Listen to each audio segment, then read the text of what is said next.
تعلم ما هي أكبر المساجد في العالم؟ في هذا الفيديو سنستكشف بعض من أشهر وأضخم المساجد الموجودة حول العالم، والتي تعكس عظمة وجمال الهندسة المعمارية الإسلامية. سننظر إلى مواقعها وتاريخها وحقائق مثيرة للاهتمام عنها، فاستعد لرحلة ستأخذك إلى بعض من أكبر وأبرز المعالم الإسلامية على مستوى العالم.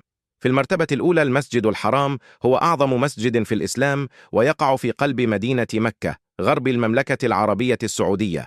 تتوسطه الكعبة المشرفة، التي هي أول بيت وضع للناس على وجه الأرض ليعبدوا الله فيه تبعا للعقيدة الإسلامية، وهذه هي أعظم وأقدس بقعة على وجه الأرض عند المسلمين. والمسجد الحرام هو قبلة المسلمين في صلاتهم، وإليه يحجون. سمي بالمسجد الحرام لحرمة القتال فيه منذ دخول النبي محمد إلى مكة المكرمة منتصرا، ويؤمن المسلمون أن الصلاة فيه تعادل 100,000 صلاة. فالمرتبة الثانية المسجد النبوي أو الحرم النبوي أو مسجد النبي، أحد أكبر المساجد في العالم، وثاني أقدس موقع في الإسلام بعد المسجد الحرام في مكة المكرمة، وهو المسجد الذي بناه النبي محمد في المدينة المنورة بعد هجرته سنة 1 الموافق 26 بجانب بيته بعد بناء مسجد قباء.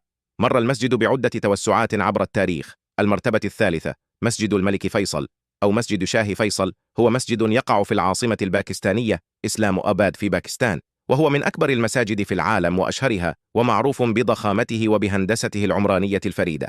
المسجد من تصميم المهندس التركي ودعت دالوكاي، وقد تم افتتاحه سنة 1987.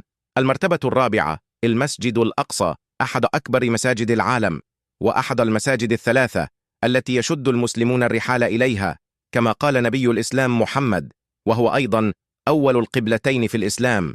يقع داخل البلدة القديمة بالقدس في فلسطين، وهو كامل المنطقة المحاطة بالسور، واسم لكل ما هو داخل سور المسجد الأقصى الواقع في أقصى الزاوية الجنوبية الشرقية من البلدة القديمة.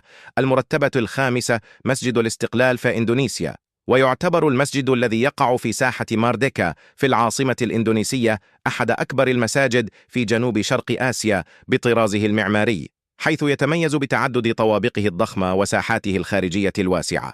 المرتبة السادسة جامع الجزائر، هو مسجد جامع كبير يقع في الجزائر العاصمة الجزائر. تم الانتهاء من بناء المسجد في أبريل 2019، وهو أكبر مسجد في إفريقيا وثالث أكبر مسجد في العالم بعد المسجد النبوي والمسجد الحرام. يتميز جامع الجزائر بقاعة صلاة تبلغ مساحتها 2000 متر مربع وتتسع ل11,000. المرتبة السابعة مسجد الحسن الثاني، هو مسجد في الدار البيضاء المغرب، وهو أكبر مسجد في المغرب والثاني في أفريقيا والثالث عشر في العالم. تعتبر مئذنه المسجد ثاني أطول مئذنة في العالم بارتفاع 210 مترا. المرتبة الثامنة مسجد باد شاهي، هو مسجد جامع يقع في لاهور بالباكستان. بناه السلطان المغولي السادس أورنكزيب، شيد بين 1971 و 1973. المرتبة التاسعة المسجد الجامع في دلها، هو المسجد الرئيسي في دلهي القديمة في الهند، وأكبر مسجد في الهند، حيث يتسع ل25,000 مصلي. أمر ببنائه الإمبراطور المغولي شاه جهان باني تاج محل. المرتبة العاشرة جامع جامليجا في تركيا، يقع في منطقة أسكدار باسطنبول، هو أكبر مسجد في آسيا الصغرى. بدأ البناء في 29 مارس 2013 مع أعمال الحفر، وتم افتتاحه في 1 يوليو 2016. وهكذا لقد تعرفنا على بعض من أكبر وأشهر المساجد في العالم الإسلامي. هذه الهياكل الشاهقة ليست مجرد أماكن للعبادة، بل هي أيضا تحف معمارية خالدة وشواهد على إنجازات المسلمين عبر